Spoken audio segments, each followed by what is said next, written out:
So now if we move on to a more Western psychoanalytic or psychotherapeutic view of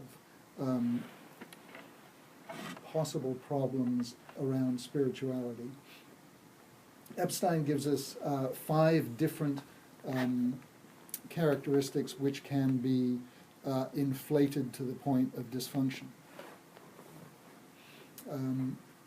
that are commonly seen in consulting rooms. So we have the idealization and narcissism, and here we're not talking necessarily about the super pathological narcissistic personality disorder here. We're talking about the narcissism that we all have, which, we keep coming back to the snowflake, which prompts us to idealize or aggrandize ourselves and that with which we're associated. And alternatively, because all of this stuff is mirror flipping, to devalue and denigrate the self or others. So the idea in that flip is that whether I'm good or bad, I'm special. And whether it is good or bad, it is special. One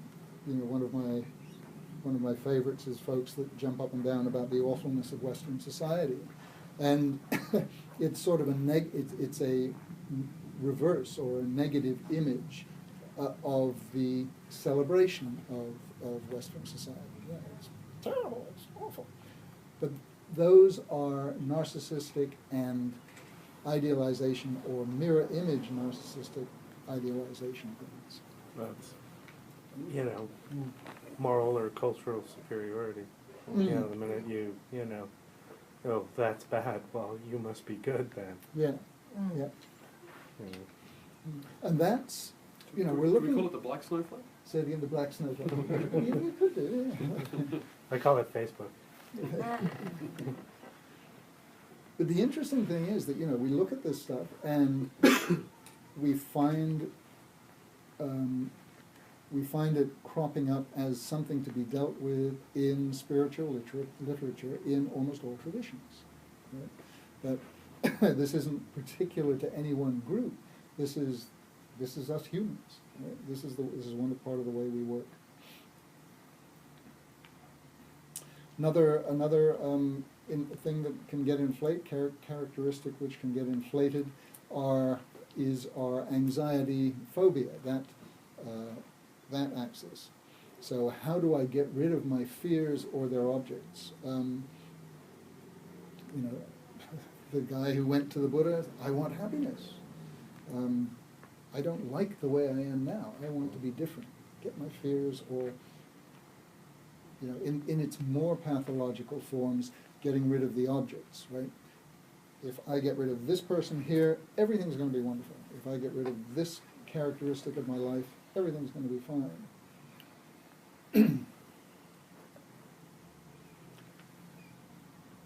One of the more common forms is the schizoid that we find in spirituality, and certainly probably in Buddhism. I don't know about Christianity, but I am apart from, above, more spiritual than. I no longer need the illusory comforts of the world. Never happens in Christianity. Never happens in Christianity. Certainly not in Gnostic Christianity. Definitely. No, okay, so we can pass over that. Well, it's an interesting point. If there are dualists or Gnostics of a dualist persuasion, would they be more prone to that sort of... In my experience. Yeah. Yeah, definitely. Definitely, I would think so. Right, so I'm... No dualists here, though. No dualists here? Well, it's interesting because, and I think Tim knows this, one of my pet annoyances with many non-dual teachers is that they glorify non-dualism. Or they glorify the non-duality. Yeah, you end up in the same place. But My non-dualism is so much better than So I read a great critique of Matthew Fox. He's a Christian theologian. The writer was saying, John Michael Greer was criticising Matthew Fox and kind of going, Mr. Fox's non-duality is fascinating because he clearly explains to us that a non-dual view of the world is much better than a dualistic view of the world. Right. In fact, he almost has a table with a list of the various advantages of non-duality and the disadvantages of duality. It is fun. It's great fun. But I think he's right. I mean, non-dualism. We don't have to argue. So hyper-responsibility. Do we have any of those around? So smothering compassion or the driven rescuer. And I'm probably not at the driven end, but I got into therapy because of being a rescuer, and I think I'd suggest that it might be fairly common with those of us who look to work with other people for their betterment. You know? So that's a very seductive one. That very much in my field, that this idea that you are, triumphing, you're holding up the standard of Western culture. You're going to save, all of these students from this ignorant world out there, and you're going to make them, these perfect, lovely examples of the scholarly mind. And that's not what we do. That bears no resemblance to what we do in the classroom. So. And that's an interesting combination of the hyper-responsibility and the idealization narcissism. And the schizoid as well. Because I'm way out here. Yeah. So, I mean, that's an interesting thing to consider, of course, is that once again, in terms of a model, we've divided up the world into convenient boxes, and nobody falls into those boxes without reservation. It's a really nasty combination, actually. It's like, I'm the special person that's going to rescue you from your crappy self. Yep. Yeah. I mean, in this very horrible way, that's like the sort of psychological prerequisite of going into the teaching of philosophy. And you've got to have, there has to be this kind of narcissism. There has to be this kind of me versus the world. I mean, we're an ivory tower profession. Right. And the very idea that our work could have practical application is seen as an offense. By the philosophers? Yeah. Good. Yeah. I know one of them. If you say, well, this is really useful, you say, no, you haven't understood it. Misunderstood. So it's I really want to move on to obsessive because I think it's the only one I probably don't do. Okay. But you try really, really, really hard not to do it. I think I'm pure of obsessiveness. Okay. Excellent. Yeah. And that's one that, I don't know, my impression is that is becoming less common, or maybe it's in its negative. No, I think it's just taking different forms Yeah? that are not so blatant as walking around naked and smearing your body with ashes or wearing hair shirts or, but I We're do. missing our vegan voice in the room today. He's a good contribution. I don't know. Right. Well, he's a good contribution in looking at the extreme forms. Well, of that. I mean, it can be as simple as, come through it. it can be as simple as, rubrics and fasting and Legalism. I mean, legalism. Obsessions. There's abundant voices of that in the Gnostic movement, isn't there? There's a lot of quite a lot of people. Anybody who's taking on the sort of Cathar stream. Yep. Katharos means pure. I mean, that's where the word comes from. So, and this idea that, and I think it's tied to this schizoid neurosis where the world is down there and it's dirty. And I am up here and therefore I am clean. And if I go down into that world, I will get besmirched by it. All the temple purity traditions from sort of Second Temple period Judaism, I think, which that feeds into everything else. And look at us washing our hands before we handle the chalice and the paten. And only the pure are allowed to handle the chalice and the paten. Yep. Although strangely with the pure, something's wrong with that picture. There's abundant between the Desert Fathers, the patristics, the St. Paul all over the place. There's smatterings of stuff through the Gospels, the Cathars, Gnostic and Orthodox spirituality. You could off the cuff pull 6 examples from text to support why each of those is a terrific idea and an essential core part of spirituality. Yep. It's slightly harder to find strong voices to the counter, actually, I think, almost. But if you look through those and turn the volume down on each of them, then as you're saying, Will, you have to teach philosophy, to be a bishop in a church, to be a therapist, or to do virtually anything. You have to have some belief. Yes, I can do this. I'm good enough to do this. Yeah. You also will be looking to overcome the fears that say, no, you can't. You can't.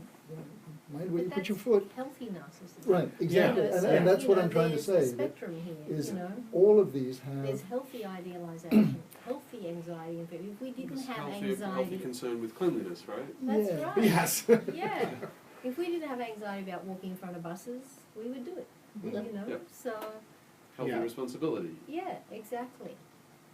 It's a question of where we trip that. There's Yeah. never a line, of course, but where we trip that line into neurosis. Yeah. and that's one of the interesting things that hopefully we can get some line on as we do the second half of the presentation. Just before I move on, can anybody come up with healthy schizoid? I think that I do that seeing legitimate corruption and legitimate thoughtlessness and legitimate cynicism in the society and saying that's a danger for me, and therefore I must remove myself from it. Well, it's at its basic, it's self-worth. Am I worth it? Am I worth making the effort? I think. Well, an abusive situation. Yeah. Well, Absolutely. that's a Groups of people or even individuals, I think there's times when you have to remove Absolutely. yourself from. I've noticed, I reckon, with a few folks that the dualistic Gnosticism is often a first step, and I think that's the sort of schizoid step of initially kind of going, of sort of being kind of just whatever, you're in your life as you've been handed it, and then to kind of take that first step of going, wait a minute, this doesn't feel right, and so I think there's quite a natural kind of initial, very exaggerated step of going, all of this is horrifying, I don't want any part of any of it, and just stepping way out and separating yourself. Yeah. And then gradually, with a bit of distance, as that separation kind of clarifies, kind of going, yeah, okay, that's a bit schizoid. Well, hang on a second, and then there's this wonderful experience that I think is very much the start of that kind of journey. Hegel, of all people, gives it a wonderful turn of phrase where he says, it's the sense that one is a nut with the wrong kind of kernel. I'm like them, but I'm not like them. That I will never quite fit with them. And that I think is an impetus for a lot of kind of spiritual journeys. This fundamental feeling that one is not at home, that one is unheimlich. Yeah, right. And Freud goes into so much detail about this experience of the unheimlich, this uncanniness.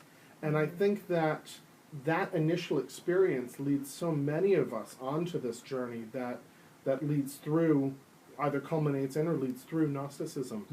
This feeling that I am not at home, that I am from somewhere else, and I'm wandering in a wilderness far from home. I think acknowledging it as a cycle, you've got to separate to differentiate That's to some exactly extent, and then where I was return. going. I'm Absolutely. thinking oxiding pictures again. I'm obsessed with the oxiding pictures. No, they're Absolutely. lovely. But we go back here, just using your example, that attachment to not belonging. Right. I am not part of this, Yeah. and that I take great pride in not being part of it. Yeah. So, None of us have ever done that. no. No, because, we're all actually just very good Catholics, right? Not like those other Twitter encounters. Keep your voice down. All right, so that's a psychotherapeutic look, and we seem to have beaten that one to death. We've beaten it to life. Beaten it to life, sorry. Well done. Excellent, thank you. So here we go with, now this is Wellwood, and these are Wellwood's examples, many of them. I will have put my hand into some of them. But, and again, remember that this guy is primarily a Buddhist, but I'm presuming that all of these concepts are common. I really hope I can get a copy of this. Oh yeah, for sure, for sure. Simon's written a paper version of this as well, like an article version, so I'll give you both a PDF of the slides and the Yeah, paper. yeah. Right. And as I said, the article's a bit different to the paper, but, the Because, presentation, so, A few hundred people that could stand to read it. yeah, good, good. But not me, because I just had I'm to. really glad to have this tool in my toolbox that I can give to it. Yeah. For those who Yeah. need it. So I can rescue them from their Yeah. fantastic Absolutely, selves. absolutely.